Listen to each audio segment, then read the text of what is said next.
नमस्कार।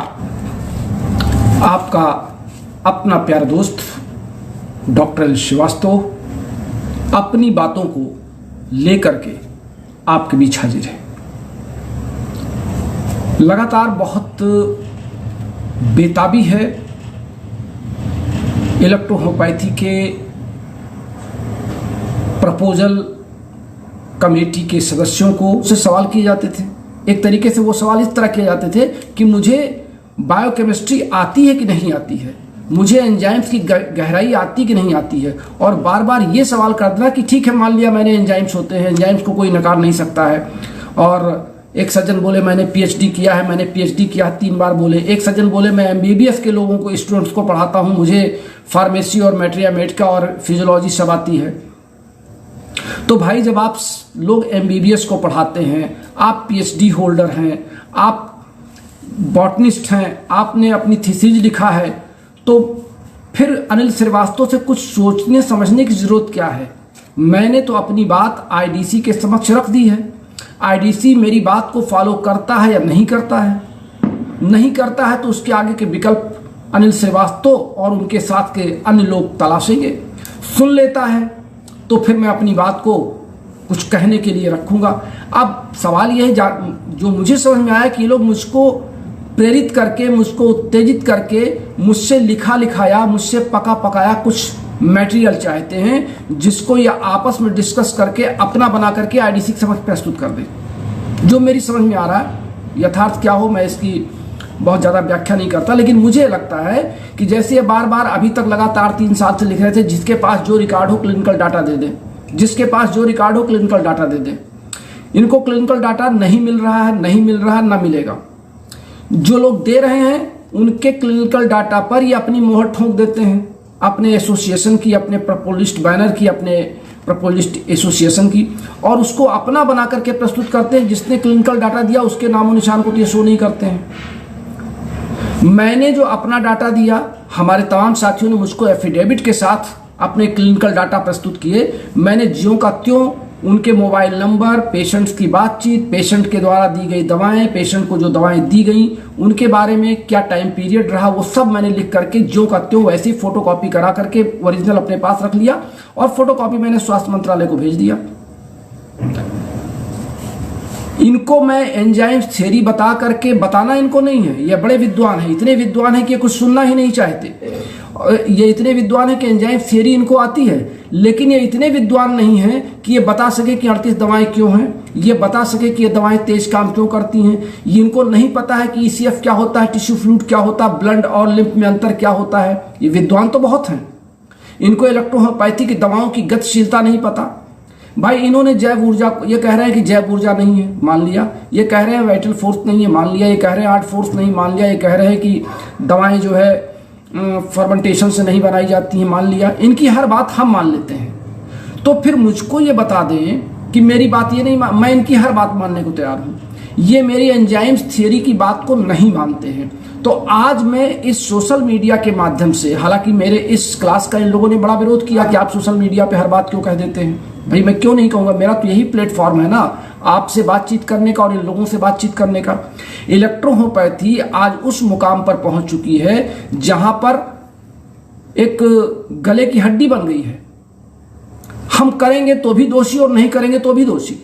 इसलिए जो कुछ भी है, जब दोषी बनना ही है तो फिर अपनी बात खुल करके, जी करके, कह करके दोषी बना जाए। ये हमारी बात का जवाब ना दें, ये एंजाइम थ्योरी ना माने, तो ये सिर्फ हमको 3 ही बात बता दें। हम ज़्यादा सवाल नहीं करते, केवल 3 सवाल करते हैं इनसे, और ये बताएं कि ये इलेक्ट्रोहोम्योपैथी की औषधियों को मानते क्या है, और मानते हैं तो ये बताने का कष्ट करें, ये अप्रूव करने का कष्ट करें कि इतनी तेज कार्य क्यों करती हैं। ये इसको भी अप्रूव करें कि इनका साइड इफेक्ट क्यों नहीं होता है।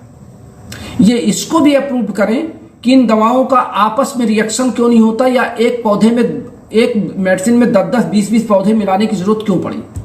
एंजाइम्स को जानने के पहले हमको ब्लड और लिम्फ के अंतर को समझना होगा, लिम्फ और ब्लड के फंक्शन को समझना होगा, लिम्फ और ब्लड के पीएच वैल्यू को जानना होगा, और इस पीएच वैल्यू की वैल्यू को जानना होगा, पीएच वैल्यू के वैल्यू को जानना होगा। ये जो बड़े बड़े विद्वान बन रहे हैं इलेक्ट्रोहोम्योपैथी की मान्यता लेने का बीड़ा उठाते हैं। इनको ब्लड और लिम्फ में अंतर नहीं पता है, इनको ब्लड और लिम्फ के पीएच वैल्यू की वैल्यू नहीं पता है, इनको कोलॉइड्स नहीं पता है, इनको ये नहीं पता है कि ब्लड और लिम्फ की पीएच वैल्यू में अगर थोड़ा बहुत अंतर हो जाए तो फिर शरीर में क्या अव्यवस्थाएं आती हैं। इनको होम्योस्टैटिक्स नहीं पता है। इनको पता क्या है? इनको पता है कि मैं इलेक्ट्रोहोम्योपैथी के बारे में सब जानता हूं, मुझे आपसे कुछ जानना नहीं है। आप प्रूव करिए कि ये एंजाइम्स हैं। अरे एंजाइम्स को प्रूव क्या करना है? एंजाइम्स चिल्ला चिल्ला के कह रही है कि ये दवाएं एंजाइम्स हैं क्योंकि ये एंडो एंजाइम्स, इनको लैब में नहीं बनाया जा सकता। और लैब में अगर बनाया गया होता तो अब तक आयुर्वेद, होम्योपैथ, एलोपैथ वाले इसको छोड़े ना होते। वो बना करके आपके 38 दवाओं की गोलियां मार्केट में ला करके बेच लिए होते और कहते कि हमारी दवाएं हैं, वो उसका पेटेंट करवा लिए होते। लेकिन हम अपने इन साथियों को क्या बताएं? अभी एक कहानी मुझे याद आ रही है। अकबर बीरबल का दरबार लगा हुआ था, तो अकबर ने कहा कि बीरबल ये बताइए कि इस समाज में सबसे अधिक बुद्धिमान या तेज दिमाग दौड़ाने वाली जात कौन सी है? तो बीरबल ने कहा कायस्थ। तो बोले इसको प्रूव करो। तो बीरबल ने कहा ठीक है, प्रूव कर देते हैं। बीरबल ने हर जातियों के दो लोगों को महल में, किले में बुलवाया, क्योंकि उस समय किला चलता था, महल शब्द का इस्तेमाल नहीं होता था। और किले में आने के बाद उन्होंने सबसे कहा कि भाई तुम्हारी दाढ़ी मूछ, तुम अपने दाढ़ी मूछ को क्या कहते थे, बादशाह, अकबर बादशाह को दान में दे दो, दान कर दो।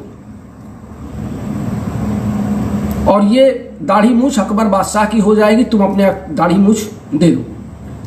लोग, एक कायद साहब आगे बैठे थे, जैसे उन्होंने ये बात सुनी वो धीरे से उठ करके पीछे वाली लाइन में आके बैठ गए और आगे से सब लोग अपनी दाढ़ी मूछ मुड़वाते रहे और आगे बढ़ते रहे। जब कायस जी का नंबर आया सुनने का और बोलने का, तो उन्होंने कहा कि देखिए भाई, दाढ़ी मूछ तो मैं बादशाह को दे दूंगा, लेकिन इसके लिए मैं 10,000 मुद्राएं लूंगा।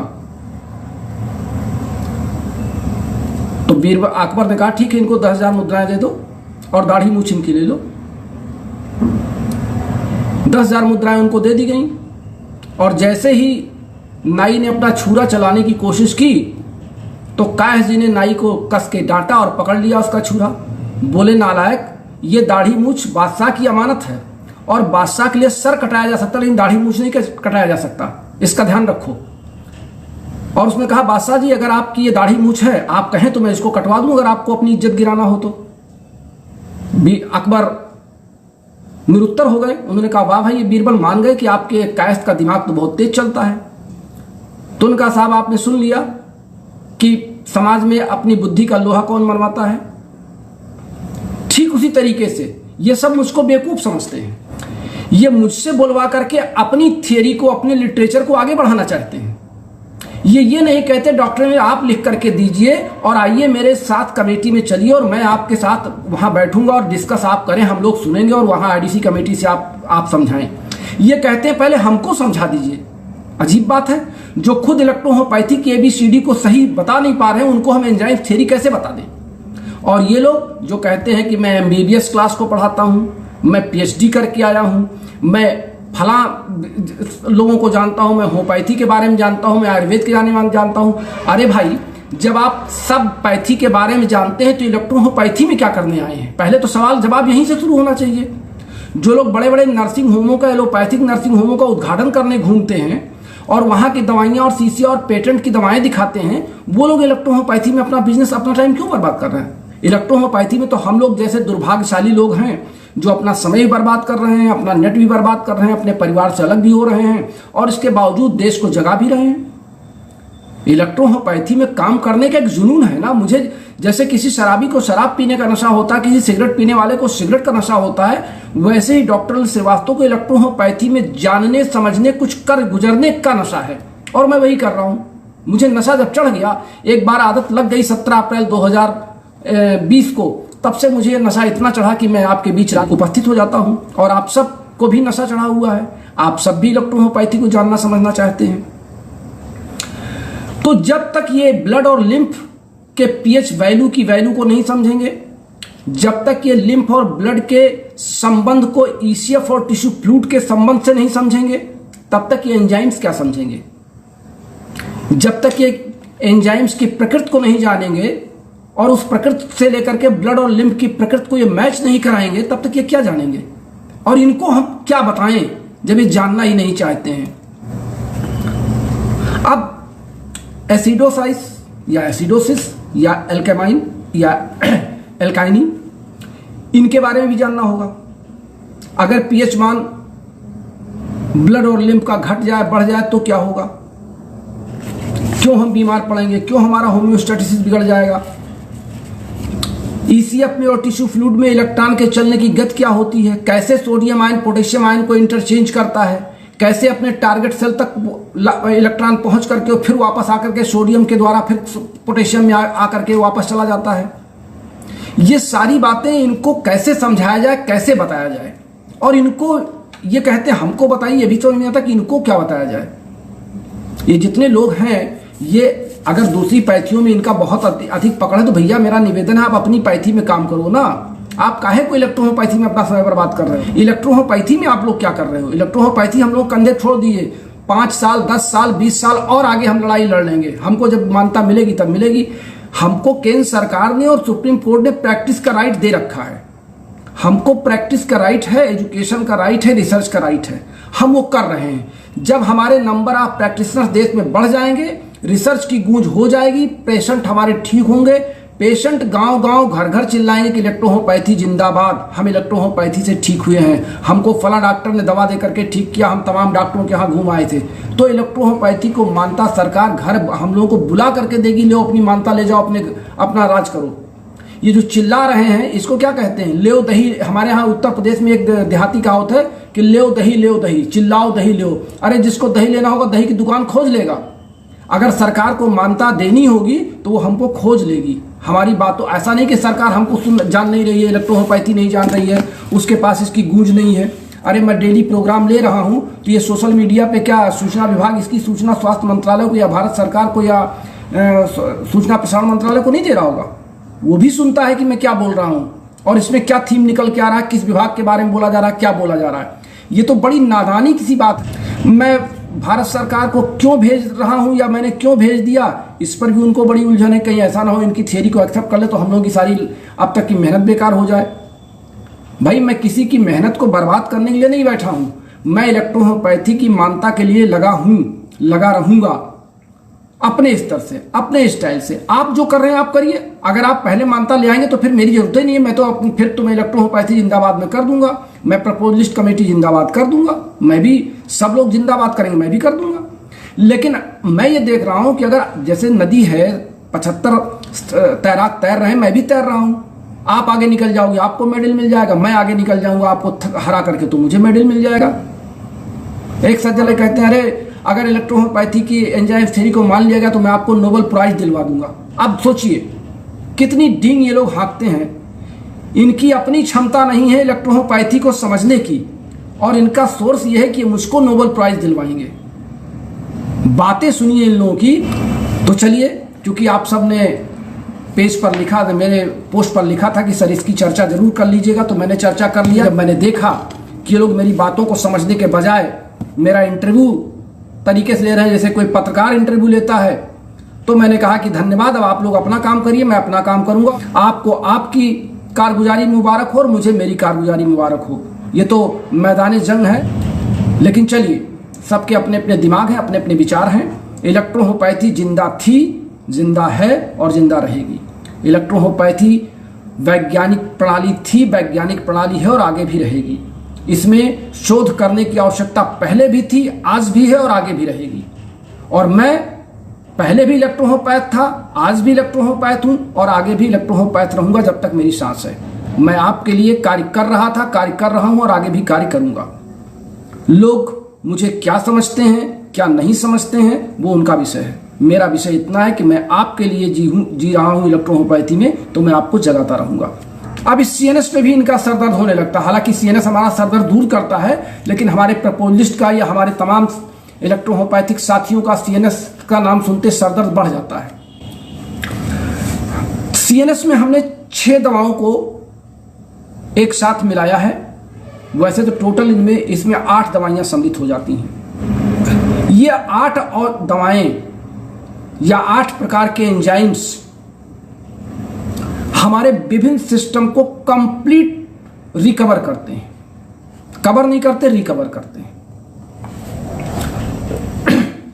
अब इसकी हमने कैटेगरी बनाई एक्यूट, क्रॉनिक और रनर। ये मेरा रिसर्च है। मैं इसको चैलेंज करता हूं इन लोगों को जो कहते हैं कि आप क्या करते हो। मैंने यही किया। बहुत से कंपाउंड मेडिसिन लोगों ने बनाए, उसकी व्याख्या नहीं किया उन्होंने कि उन्होंने इस तरह कंपाउंड क्यों बनाया, वेन 4 क्यों बनी, वेन 3 क्यों बनी, वेन 5 क्यों बनी, यस 4 क्यों बना, यस 7 क्यों बना। इसकी व्याख्या किसी किताब ने नहीं लिखा है। बस इतना लिख दिया यस 9 में ये दवाएं, यस 4 में ये दवाएं, यस 7 में ये दवाएं।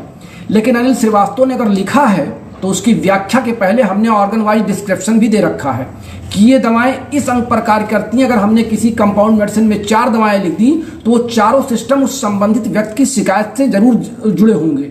इस नाते हर दवा पर, हर फार्मूले पर यह व्याख्या लिखना कि मैंने ये दवाएं यहां पर क्यों दी, उसके पहले हमने एक चार्ट बना रखा है। और अपने प्रैक्टिस ऑफ मेडिसिन में जो लास्ट में हमने डायग्नोसिस चार्ट बनाया है, वो चार्ट भी ये बताता है कि हमने इन दवाओं का सिलेक्शन क्यों किया, ये किस किस ऑर्गन को कवर करते हैं।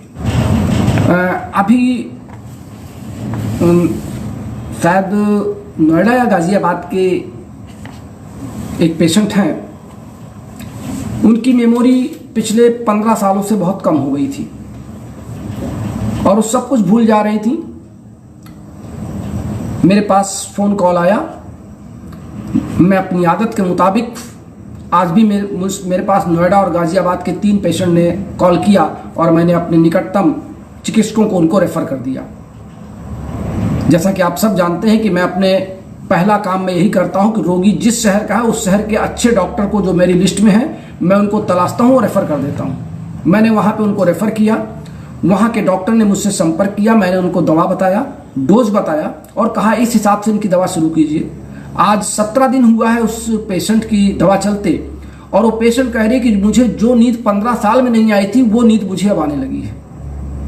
इसी को तो कहते हैं इलेक्ट्रोहोम्योपैथी और यही तो है सीएनएस और यही तो है D3 5 ml प्लस 445 ml का फार्मूला। यही तो है कमाल। अब इस कमाल को, इस फार्मूले को इन बड़े बड़े विद्वानों को हम कैसे समझाएं? ये तो आप समझा सकते हैं। मेरी प्रतीक्षा कर रहे हैं, मुझे सुन रहे हैं। और वो लोग कहते हैं कि आप केवल हाँकते हैं कि आपकी किताबें बहुत बिक रही हैं, आपकी किताबें तो कोई जानते नहीं है, आपकी किताबें तो हम ही लोग नहीं जानते। अब उन लोगों को, उन विद्वानों को क्या बताएंगे? देखिए आज छुट्टी के दिन पे भी मैं 2 किताबें पैक करके बैठा हूं और ये सुबह निकलेगी। मेरी इस किताब की डिमांड लगातार बढ़ती जा रही है। लगातार लोग मेरी किताबों की डिमांड कर रहे हैं और ये कह रहे हैं कि मेरी किताब कोई पूछते ही नहीं है। तो भाई इनके मन में यही संतोष रहे कि मेरी किताब कोई पूछते ही नहीं है, क्या फर्क पड़ता है। एक दिन ये सवाल आया था कि सी ग्रुप या किसी एक ग्रुप की 2 मेडिसिन नहीं दी जानी चाहिए। किसी बहुत बड़े विद्वान इलेक्ट्रोहोम्योपैथ ने बताया कि एस ग्रुप की 2 मेडिसिन या सी ग्रुप की 2 मेडिसिन या एल ग्रुप की 2 मेडिसिन या पी ग्रुप की 2 मेडिसिन, हम किसी रोगी को एक ग्रुप की 2 मेडिसिन नहीं दे सकते, एक ग्रुप की एक ही मेडिसिन देंगे। अब हालांकि उस विद्वान ने मुझसे सवाल किया होता तो मैं जवाब देता। हमारे डॉक्टर सवाल किया, डॉक्टर साहब ने वो सवाल मेरे पास फॉरवर्ड कर दिया।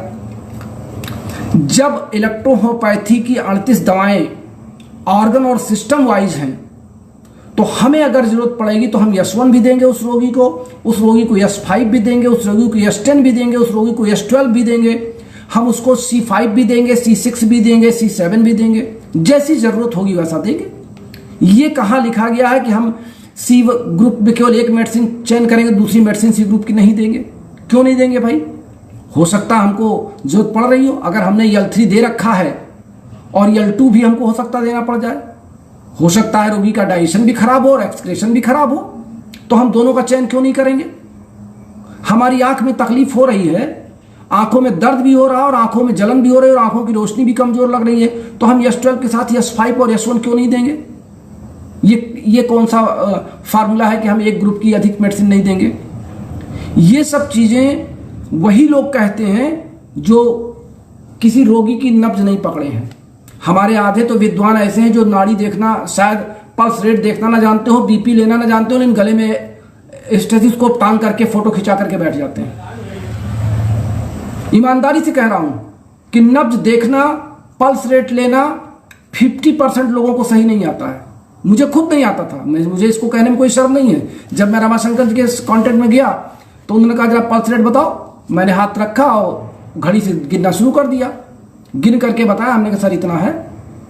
बोले पल्स की रेट तो तुमने सही बताया, लेकिन तुमको पल्स रेट लेना नहीं आता है। मैंने कहा सर वो कैसे?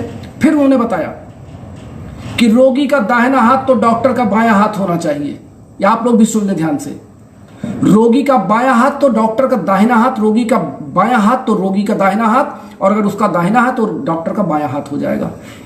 ये जो हमारा अंगूठा है, अब मैं आपको दिखा रहा हूं, ये अंगूठे का जो जोड़ है, ये पार्ट यहां पे आपकी ये अंगुली जो दूसरे हाथ की अंगुली है, ये यहां पे आनी चाहिए।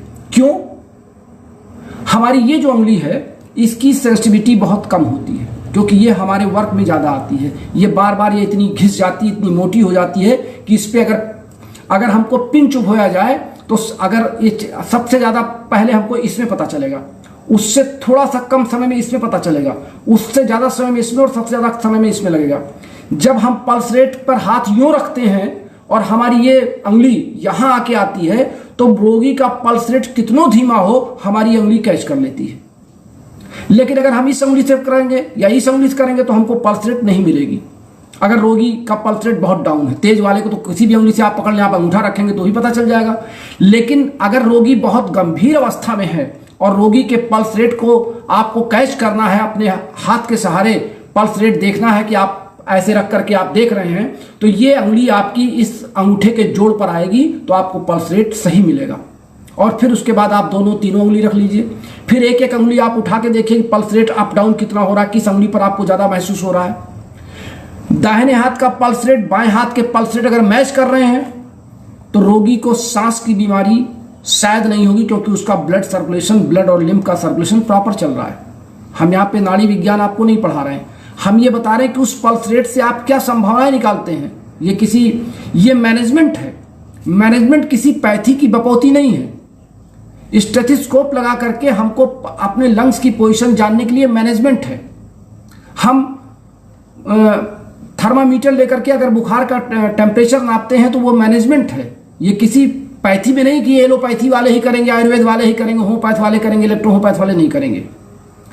हम लैब से कोई टेस्ट कराते हैं, टेस्टिंग कराते हैं, तो वो मैनेजमेंट है। और मैनेजमेंट हर चिकित्सा विज्ञान का समान अधिकार है। इस नाते मैनेजमेंट के बारे में भी डिस्कस करना ये बहुत बड़ी मूर्खता है। लोग कहते हैं कि आपके यहाँ क्या ये होता है, आपके यहाँ क्या ऐसा है। हमारे यहाँ केवल इंजेक्शन नहीं है। इंजेक्शन के बारे में तमाम लोग बात करते हैं, ऑइंटमेंट के बारे में। इलेक्ट्रोहोम्योपैथी की मूल औषधियों में इंजेक्शन नहीं, इंजेक्शन कंपाउंड मेडिसिन है। कंपाउंड मेडिसिन जो लोगों ने बनाया उसी को मिला करके कहते हैं इसको इंजेक्शन से इंजेक्ट कर दें। अब वो आईएम और आईवी का भी फर्क नहीं पाते कि इंट्रामस्कुलर है कि इंट्रावेनस, इसको कैसे लगाना है, ये भी उनको सीखना होगा। लेकिन इंजेक्शन हमारी कंपाउंड मेडिसिन का एक नया तरीका है देने का, जो हमने दूसरी चिकित्सा पद्धतियों के पैरेलल अपने आप को रखने का प्रयास किया है। लेकिन ये तरीका इलेक्ट्रोहोम्योपैथी के दृष्टिकोण से सही नहीं है। मैं फिर इस बात को कह रहा हूं। आज के लिए बस इतना ही। मिलते हैं फिर अपने अगले क्लास में नई बातों को लेकर के। प्रपोजिस्ट साथियों से एक बार पुनः क्षमा चाहता हूं। मैंने पिछले 5 क्लासों में आप सबके लिए बहुत अपना समय लगाया। आप सबके लिए, आप सबके विचारों को सुनने के बाद मैंने अपने विचारों को बताने का प्रयास किया। आप नहीं समझ सके, ये मैं आपकी कमी नहीं मानता, मैं आपको समझा नहीं सका, मैं इसको अपनी कमी मान लेता हूं। बस आज के लिए इतना ही। आप अपना आईडीसी में काम करते रहिए, मैं अपना काम करूंगा। मेरा काम है अपने साथियों को जगाना। मैं जगा रहा हूं और जब तक इच्छा होगी तब तक जगाता रहूंगा। बस नमस्कार, शुभ रात्रि।